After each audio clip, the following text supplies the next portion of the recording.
يا ست البنات يا سكر الدنيا، خلينا نبدأ الحلقة كده بسؤال وجاوبوني عليه تحت في الكومنتات. مش بتلاحظي ان كل ما العيد يقرب في شعور كده جواكي بالضغط، وان انت عندك حاجات كتيرة قوي عايزة تعمليها ومهام طويلة عريضة، افكار كتيرة للبيت ولبس العيد والزيارات والخروج وترويق البيت وتهتمي بنفسك وتهتمي بأولادك مثلا، وحاجات كتيرة قوي، وبتحسي ان انتي محتاسة وحاسه ان انتي لوحدك ووراكي حاجات كتير قوي قوي قوي قوي، وبدل ما العيد يدخل عليكي وانتي مبسوطة وكده تحسي ان انتي متوترة ومضغوطة. صح؟ مش كلنا بيحصل فينا كده؟ طيب تعالي بقى اقولك على حاجة بسيطة جدا وهتخليكي تدخلي العيد بطريقة مختلفة وبروح جديدة وبحاجة مختلفة جدا. عشان اللخبطة اللي بتحصل هنتكلم النهاردة عن التجهيزات اللي احنا بنعملها للعيد، ازاي بقى نستقبل الايام دي بهدوء وراحة بال من غير ما نضغط نفسنا، وبحيث ان العيد يكون مصدر للراحة والفرحة لينا وما نحسش ان احنا مضغوطين ولا متوترين. اوكي اوكي، يلا بينا. بس الأول هاي شوجر، ازيكم عاملين ايه؟ يا رب تكونوا بصحة وسعادة وهنا. معاكم ندى، ودي قناتكم سكر الدنيا، القناة اللي بنتكلم فيها عن الأنوثة والجمال والتخطيط والتنظيم وملخصات الكتب وحاجات تانية كتير.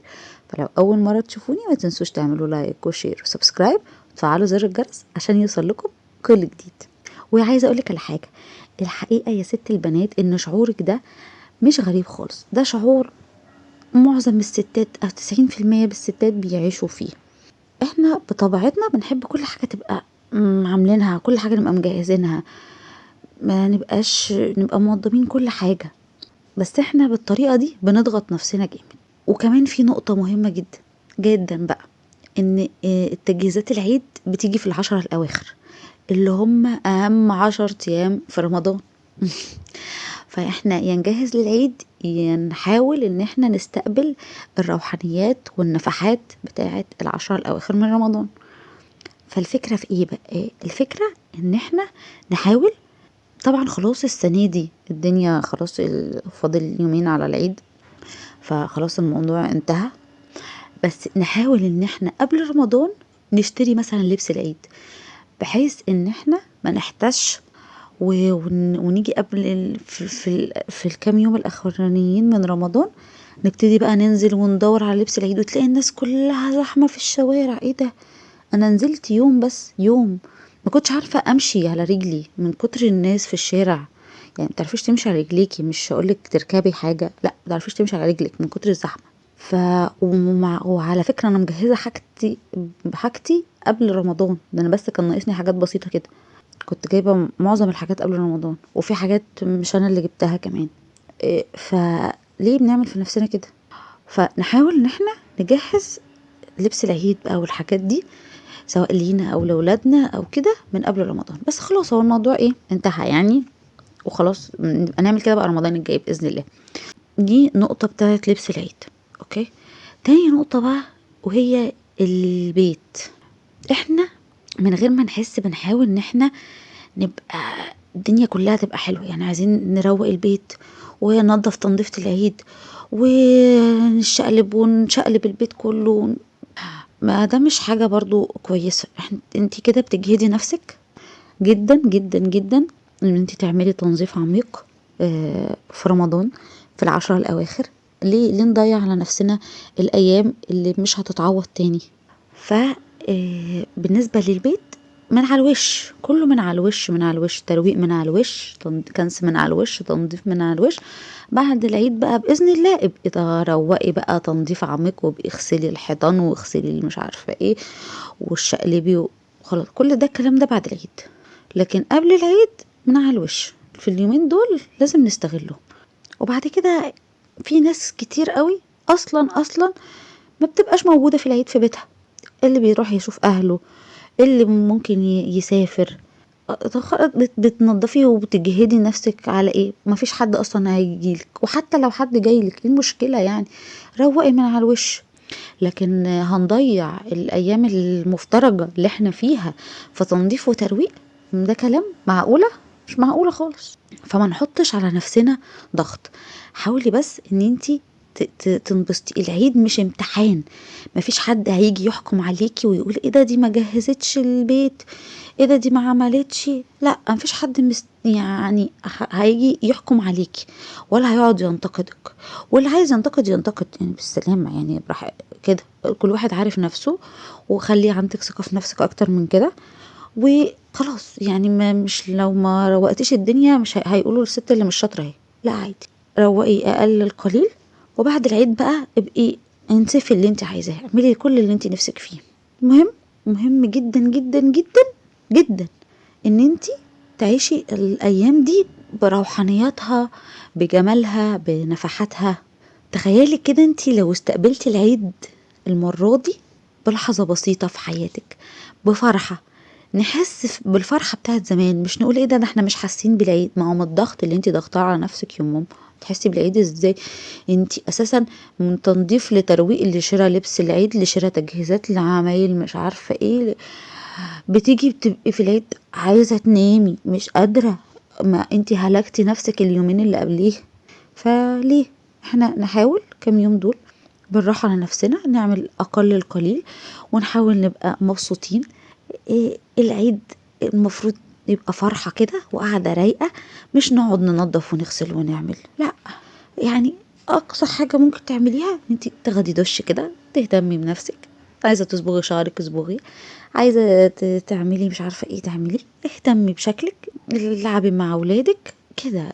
يعني انبسطوا باليومين بتوع العيد.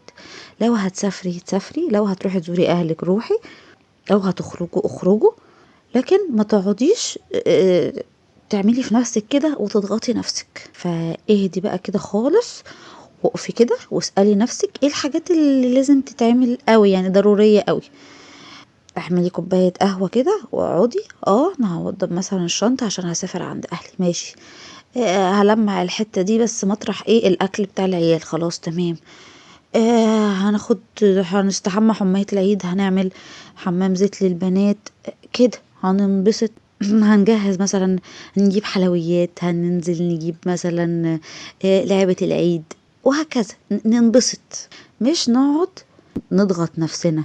المشكلة ان احنا كل حاجة بنبقى عايزين نعملها في وقت قصير جدا. فحاولي ان انتي تقسمي المهام بتاعتك الاساسية اللي تبسطك، اللي تخليكي رايقة كده وجميلة. لكل يوم هعمل حاجة، النهاردة هعمل كذا، بكرة هعمل كذا، بعده هعمل كذا. اللي ما تعملش ما تعملش، مشكلة، احنا ايه هننبسط. لما تركزي على خطوة واحدة بس في كل مرة هتحسي بالإنجاز من غير ما تفرهدي نفسك. خليكي واقعية مش مثالية، ما تسعيش للكمال. أي حاجة بتسرق فرحتك ابعدي عنها، وبلاش التجهيزات المبالغ فيها. فطبيعي انت كأنثى جميلة بتحبي تهتمي بشكلك وبلبسك في العيد، بس بلاش مبالغة، بلاش نحول العيد ده بقى الحاجة ان احنا ايه بنتفشخر وبنتعمل. لا يعني عادي، هاتيلك طقم جديد شكله حلو، هاتي لولادك من غير مبالغة، حاجة مريحة، حاجة شبهك، حاجة تخليكي مرتاحة ومبسوطة. احنا مش في عرض ازياء واحنا قلنا بلاش مقارنات، واهتمي بنفسك كنوع من انواع حب الذات، وكنوع من انواع ان انتي بتحبي نفسك وتثقي في نفسك.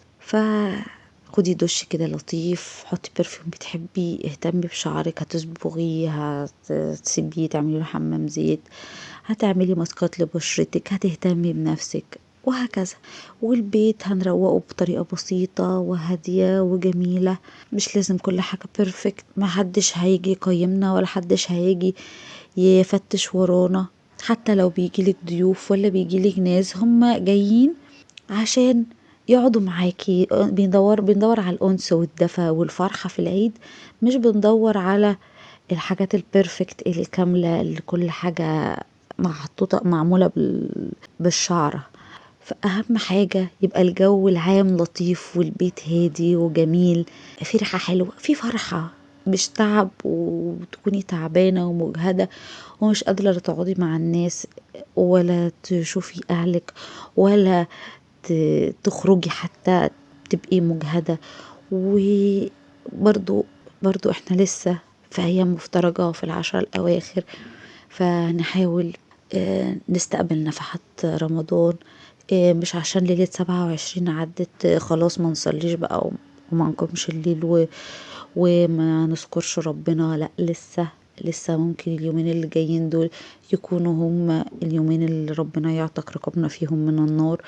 فندعي كتير ونصلي ونروق على حالنا ونبقى مبسوطين وحاسين بالدفى والألفة والفرحة، ونحاول نفرح بالعيد على قد ما نقدر، عشان الرسول وصانا بكده ان احنا لازم نفرح في العيد ونحاول نحس بطعم العيد. ما نقولش احنا مش حاسين بالفرحة بتاعت زمان. حاول نعمل اجواء دافية كده ونقعد مع بعض ونعايد على بعض وفي جو هادي كده ومريح وفي طاقة حلوة. واعرفي ان انتي اساس كل حاجة، انتي اللي تقدري ترسمي البهجة والسعادة والسرور على قلب اللي حواليكي كلهم. اعرفي ان انتي مصدر الحب ومصدر العطاء ومصدر السعادة. ما تضغطيش نفسك وخليكي انتي سعيدة من جواكي، وخلي عندك طاقة من الحب وطاقة من العطاء عشان تبقي مبسوطة وتقدري تسعدي اللي حواليكي. خلي هدفك المرة دي انك توصلي ليوم العيد وانتي ست رايقة جميلة طاقة، عشان تقدري تستمتعي بكل لحظة فيه، متبقيش مضغوطة وتعبانة. وعاملة لكم فيديو جميل كده لطيف لذيذ عن الدلع بتاع البنات بقى والتجهيزات بتاعة البنات دي، عن روتين الأنوثة وأسرار الأنوثة في ساعتين 2 بس. هتبقي ايه ولا أجدعها عروسة في الدنيا. أسيب لكم لينك الفيديو تحت في الديسكريبشن. وبس كده، وأتمنى أن يكون الفيديو عجبكم، تكونوا استفدتوا منه. متنسوش بقى تعملوا لايك وشير وسبسكرايب وتفعلوا زر الجرس عشان يوصل لكم كل جديد. أشوفكم في فيديو جديد. يا سكر الدنيا، سلام.